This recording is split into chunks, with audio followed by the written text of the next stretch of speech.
Possibly the most fraudulent manager I have ever seen manage our great historic club is coming back to fight us on the weekend, and we cannot lose this. We cannot afford to let this Don beat us.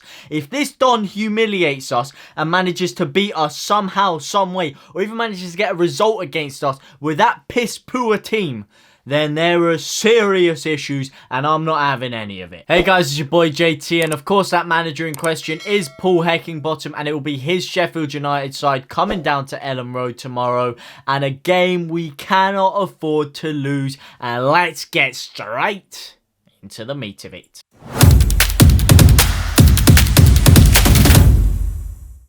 Now listen, as a Leeds fan those past 16 years, it has not been fun, let me tell you. It's not all been rosy. It hasn't been chilling in the Premier League. We haven't been killing everyone. It has been quite depressing at times, and nothing more depressing than seeing Paul Heckingbottom strut his way onto that touchline and play some of the most boring defensive-minded football I've ever seen in my career as a Leeds United supporter. And well, it just, honestly, just the name Paul Heckingbottom, it just screams championship, doesn't it? Obviously, all respect to the guy, but come on now. We are Leeds. We need to aim higher than that. And you know what? I'll tell you a funny story, actually. My dad roasts me about this on the daily. I was kind of fed up with the fact that we kept getting rid of our managers. We just kept throwing them out the door, chucking them out the door. And we were doing it again for BIELSA. And I knew a fair bit about BIELSA, but I was kind of like, is it going to go that well? And I was kind of upset they actually sacked Heckingbottom. I mean, absolute Lord of the Frauds over here. I don't know what the hell I'm playing at. Feeling sorry for us sacking Paul Heckingbottom and bringing in a world-class manager like BIELSA. But nonetheless, I was a bit gutted, because I was like, no, not just whole merry-go-round of just sacking. But obviously, this was a Radrizzani sacking and not a Celino sacking. So there's a bit of a different class involved there. And he knew what he was doing. He knew who he needed to bring in. And I can only thank you, Rads, man. What a genius. I don't remember too much about Heckingbottom's time. It is a bit hazy and he wasn't there for too long. But what I do remember vividly was, of course, that 2-2 draw on his first game against Bristol City, where the fans were booing us off at half-time. I remember it vividly. Booing us off, and we come back in the second half and it's a different team, different performance. Pierre-Michel Lasogga ended up scoring. Can you imagine us having Lasogga up top? The definition of a rig. I banged on about Harry Maguire the other day, but Lasogga is literally, he might as well change his name to Rig Soga. The guy has no sideways dimensions. He barely has forward dimensions, man. Honestly, I could walk backwards and I'd probably still be quicker than this guy going in a full sprint. It was unbelievable how slow this Don was. But he almost won the game for us. He almost won with like some header. It was like the 90th minute, rattled the crossbar. Almost got us all the 3 points. That would have been crazy. But how far we've come in such a short time, eh? With absolute frauds like Lasogga and Heckingbottom to gods like BIELSA and BAMFORD. I mean, what a transformation. But like I say, aside from that, Heckingbottom's time was a bit hazy. You know, I like to forget that. You know, it was 6 months of my life that I don't really care for. It's not really important to me, and I don't really need to go and look back on it, because there's no point depressing myself when I could watch this absolute Brazzers quality porn that BIELSA is delivering us, instead of going to some free X videos, you know, just sample shit. You know, why would I want that crap when I've got the good stuff in front of me? And we're going to show them the good stuff on the weekend, let me tell you, because Sheffield United, under Wilder, they were average. And under Heckingbottom, obviously he hasn't had enough time to stamp his authority on the team. But they won't be able to live with us, let me tell you. The speed and the dynamics we play the ball around with, they're too static. And yeah, fair enough, first time we played them, they did give us a bit of a game. They were solid at the back, and it was probably one of their better games of the season. Because it always will be with a Yorkshire derby like that. But I don't see them causing us any trouble at all. I see us being too dynamic for them. And now we have RAPHINHA in his pomp. I don't think RAPHINHA played in the last game, if I'm correct. With RAPHINHA on his pomp, on form this time, they will not be able to live with us. Let me tell you, he will be running them ragged. Honestly, those Sheffield United players, a lot of them championship quality, let's be honest. And you could argue a lot of our players are championship quality. The difference is that BIELSA is getting a hell of a lot better out of them, and we do have a few players that are elite, that drag everyone everyone else up. As for who's going to be fit to play, Sheffield United actually have a hell of a long list of injuries. They have 8 injuries to be precise. I've got the list up here. Jack Rodwell is undisclosed with no return date. I mean, Jack Rodwell, barely seen the guy kick a ball in the past 3 years. That guy is the definition of a bench warmer. So I don't think that's going to be much of a miss. Jack O'Connell, he's no return date as of yet. Jack Robinson, no return date. Ender Stevens, that could be a big miss. He's currently being assessed. However, they do think he could be fit to play. However, he's a bit on the scale. John Egan has an ankle injury, so he's not going to play. That's a big miss for them as well. Chris Basham's ruled out. Billy Sharp's ruled out, and we all know about Billy Sharp and Leeds. You know, it's not really a good combination. He always seems to score against us or just do something against us.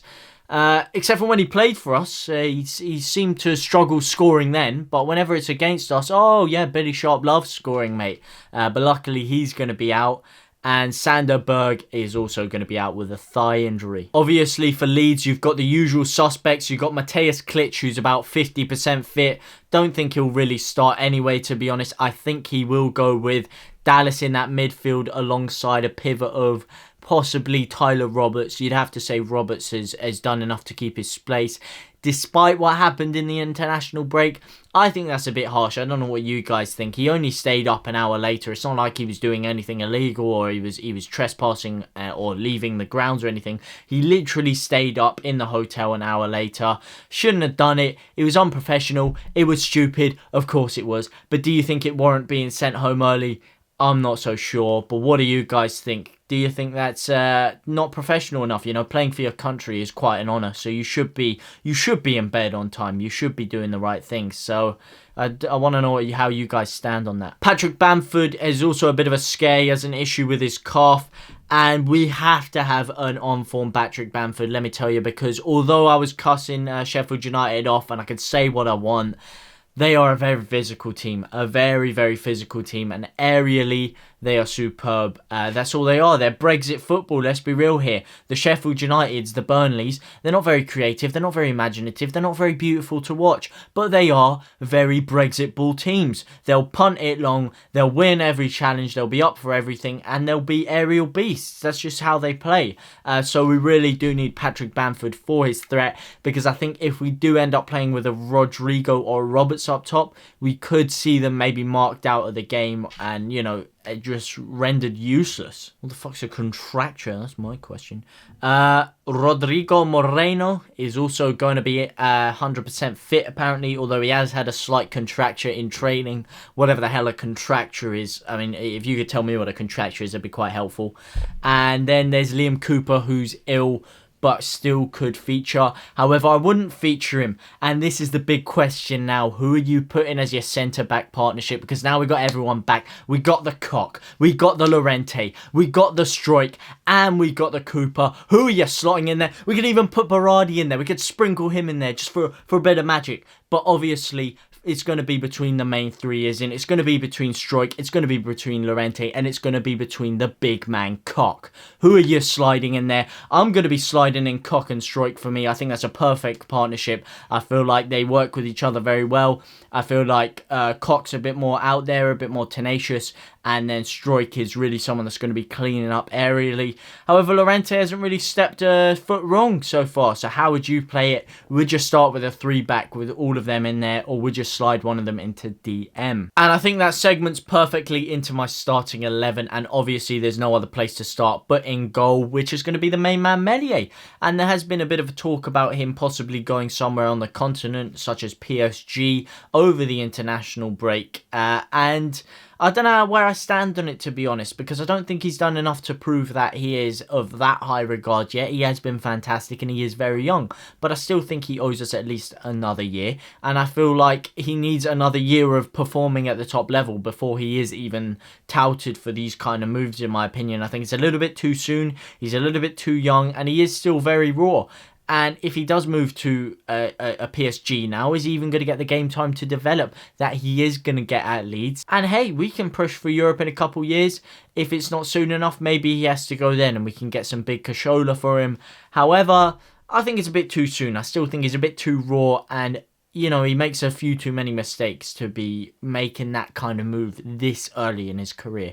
But he's so young that this is the beauty of him. He's going to have a couple years to develop into an even more top-class goalkeeper, and then he's still going to be 22 years old, still going to be very young, still going to command a very high transfer fee, and still going to be wanted everywhere. And onto the defence, what are you guys going to go with? Are you guys going to think of a back three, a back five, or a back four? For me, I'm going with the back four. I think we play the best that way, and if it ain't broke, don't fix it. You know what I mean? Sometimes we've changed to a three back and it hasn't looked too convincing. Sure, it worked alright against Burnley, but we weren't too creative, weren't too imaginative that game, and I want to see us go for the jugular, go with a four back, go with Struijk and Koch in that centre half partnership, go with Ayling right back, go with Alioski left back. Played alright on the weekend, did give away a penalty against Germany, however generally throughout the game did play pretty decently, and coming off a big victory against Germany like that, you know, he could be in high passion, could be in high esteem, and could be ready to perform. CDM, obviously,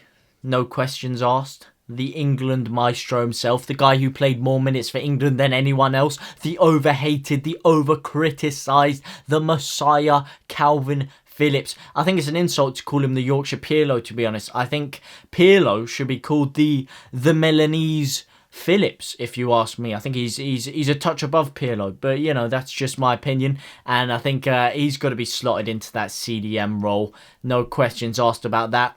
Do you think Llorente could maybe go there and you could push Phillips further forward like he has been playing for England? For me, I think his best role is in that DM role, and I do think you're going to have to push Llorente to the bench, but what do you guys think? As for the rest of the team, it pretty much picks itself, doesn't it? On the left, you're going to have Jack Harrison, no questions asked. The midfield two, you're going to have Dallas and Robert Senio. On the right, Raphinha, Belotti, and up top, King Patrick Bamford. Could it be hat-trick Bamford yet again? Could he steal a last-minute winner? Can we see those Chris Wilder memes popping up again where he's chatting shit about Forshaw and Patrick Bamford? Cuts to Patrick Bamford slotting in a winner.